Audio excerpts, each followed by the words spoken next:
On the agenda tonight, we're going back to 1961. We're going to be taking a look at Ernest Tubb, and he's going to be performing Driving Nails in My Coffin.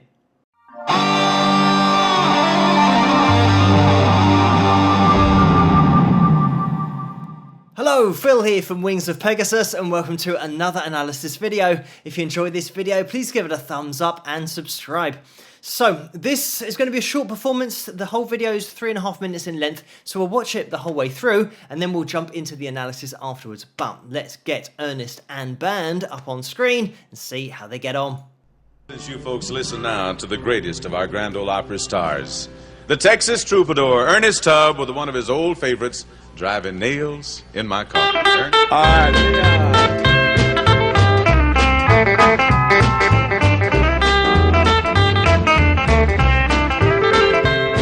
My sweetheart has gone and I'm so lonely. She said that she and I would do. So I started out drinking for pastime, driving nails in my coffin over you. I'm just driving nails in my coffin every time I drink a bottle of booze. I'm just driving nails in my coffin. Lord, it's driving those nails over you. Oh, yes, Leon.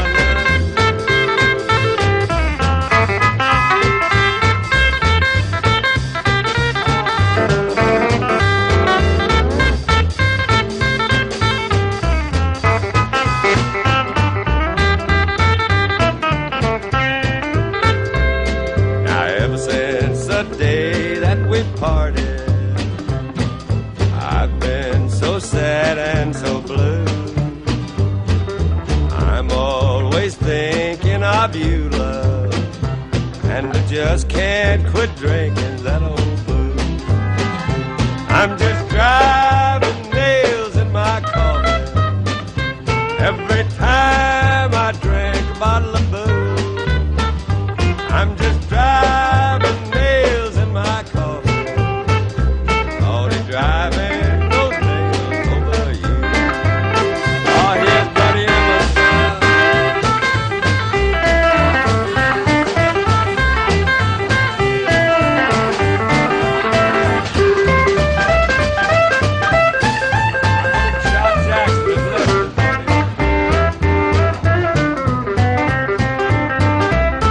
now you turn me down, you don't want me. There's nothing now I can lose. I'm just driving those nails in my coffin and worrying my darling over you. I'm just driving nails in my coffin every time I drink a bottle of booze. I'm just driving nails in my coffin, Lordy, driving those nails over you.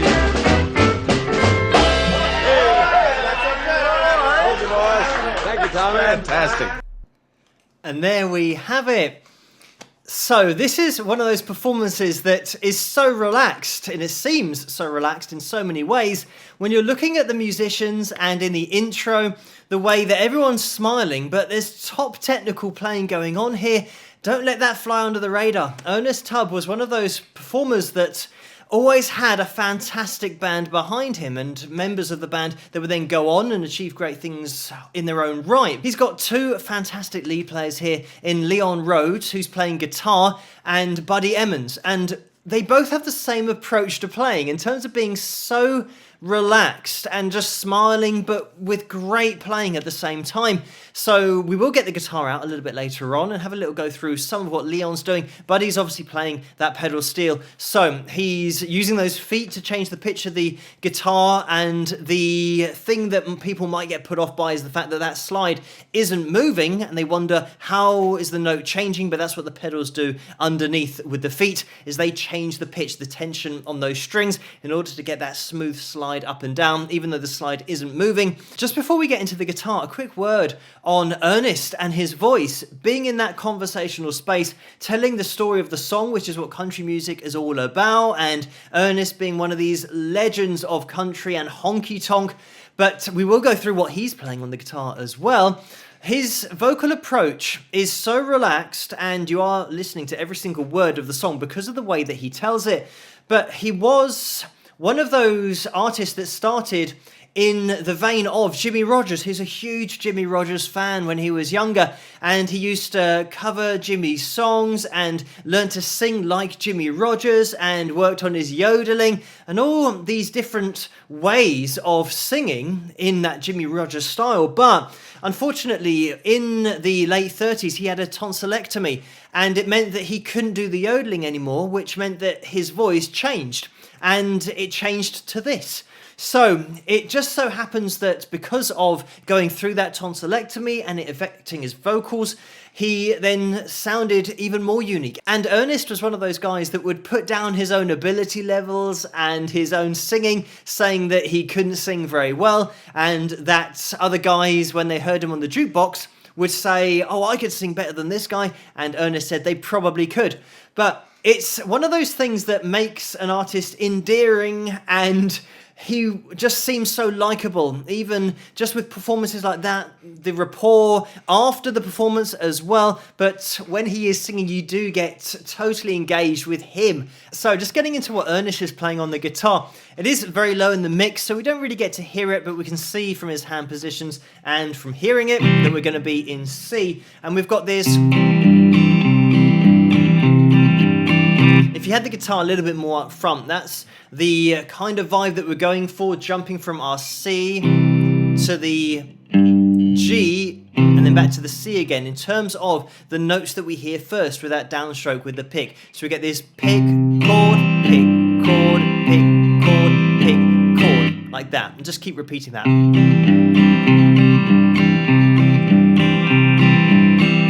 Like that.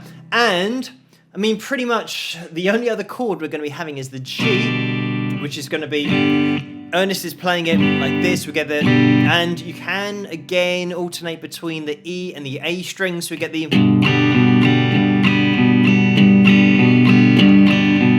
so just picking those notes out, those strings out with that pick to make the root notes and that little walking bass line a little bit more prominent. That's how you would be playing this if you didn't have the full band and you wanted to get a similar kind of sound. Of course, we've got the actual bass playing the running bass lines going on here. And if you were playing this on the guitar, you could start throwing in a few of those if you wanted to between our chords. So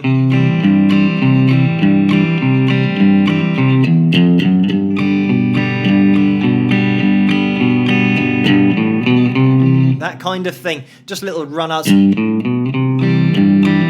then continue into that rhythm. So just when you think they're going to change to the F, it doesn't happen, they just go to the G instead. So those are the only chords you need, the C and the G. So just have a quick play through the rhythm to give you guys an idea of that groove, but also just the chords where we don't change to the F. So we have this.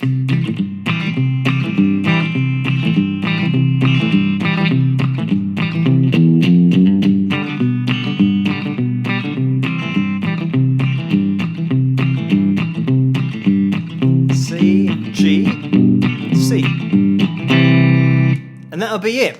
So let's jump back to the beginning of the performance because I want to have a little listen. Driving nails in my car. All right,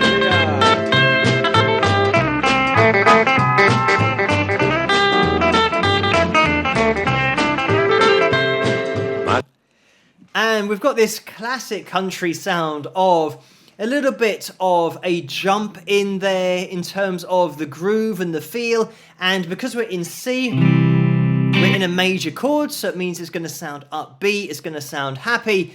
But it's always the case that whenever you hear something that sounds upbeat and happy, in country music, the lyrical content is always the opposite. And that's such a cool thing about just country music. It's one of those genres that when I started listening to it, I didn't listen to it a hell of a lot when I was younger, but more recently I have been listening to it a lot on the channel, looking at lots of different country performances, and it's always that juxtaposition of having really uplifting sounds in the background, but then the vocal comes in and it's that total contrast. But anyway, so getting into this lead, we have this... and this smile, so relaxed the whole time. We've got...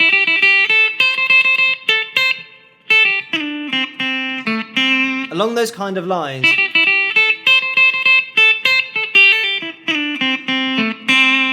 And then we had a little... oh. There's a little bluesy slide down there, I believe, as well. There we go, that. It's a little bit of blues scale slide coming down there.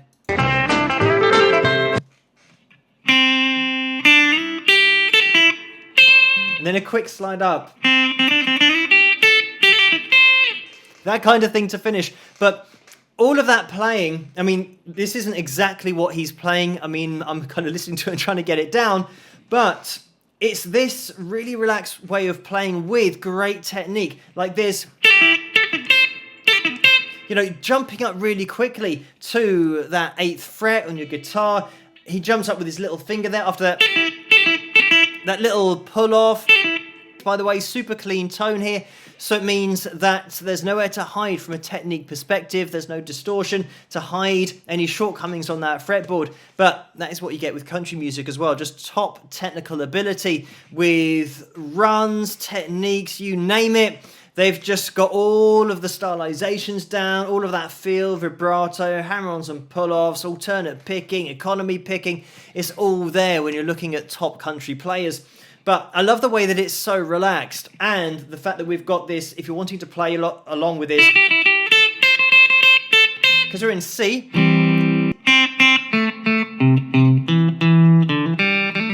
you can take the notes from the chord if you want to, but here we've got this.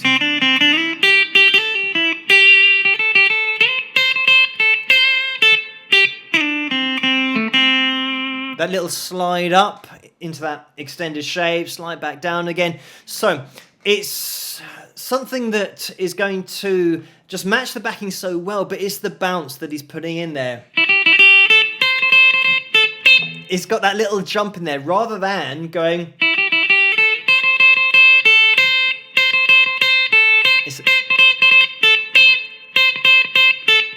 It's really subtle, but that extra little hop in the sound is going to just lift it a little bit. I've spoken about syncopation before. The strikes between the beats, the 1, 2, 3, 4, 1, 2, 3, 4, 1, 2, 3, 4, 1, 2, 3, 4, 1. You can hear that.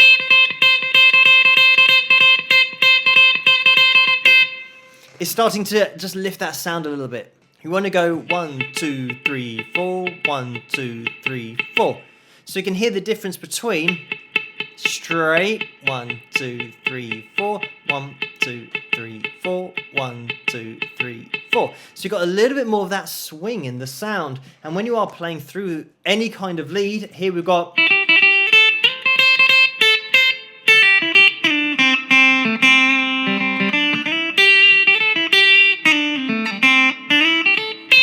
or with that really quick pull off we get in there, and then jumping up to that 8th fret. It's along those kind of lines, but you could see as I was playing through that, I'm putting in the bounce. Another thing to point out is the performance from a dynamic perspective and the way that everything's just behind that vocal when the vocal comes in. Listen out for the lines that are being played in the background, those lead lines from Leon, where he gets into a little bit of the kind of all of that chromaticism, throwing that in there, but also we've got some really cool sliding going on from Buddy, and it's all just below the vocal so that you're focusing on that. But if you just allow your ear to wander, you can hear some really cool lines going on. And on the drums as well, it's just all in that space where the only change in dynamics that we do get When Ernest sings the tagline of the song, "Driving Nails in My Coffin," in the "Driving Nails" part, you'll hear the snare just emphasized, and you're able to see the way that the hi-hat is being played with that right hand, and then that right hand comes down onto the snare for the driving nails, and you'll be able to hear that clearly when you listen to the performance. But this is just one of those feel-good performances, and if you listen out carefully during the lead sections, especially in Buddy's lead section, you're able to hear some shouting in the background, people getting into it, and obviously shouting encouragement, because it just sounds so good when you get musicians at this kind of level just playing a song. They're so relaxed with it and they're so into it that you can just tell that everyone's having a ball. But I do want to cover a bit of Ernest's history and career in this video, because he was such a huge part of the country music sound and development in the late 30s, 40s and 50s, the honky-tonk sound as well.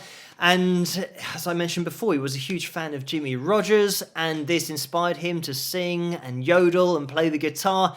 And after Jimmie Rodgers' death in 1933, he contacted his widow, who was Carrie, and he asked Carrie for a signed photo. He rang her up, and this is when a friendship developed. And this was in 1936, a few years after Jimmie Rodgers' death. So due to this friendship, Carrie helped Ernest to get a record deal at RCA Records, and he recorded a couple of albums, but unfortunately those were unsuccessful. And then in 1939 is when he had his tonsillectomy, which then changed his voice, and he couldn't sing like he used to before. So he really started to focus on songwriting, and it was in 1940 that he then signed with Decca Records, and in 1941 is when his first huge hit came along, and that was called "Walking the Floor Over You," and that sold over 1 million copies and really announced him on the scene. In 1942, he sang in a couple of movies that were made by Columbia, and those were Western movies,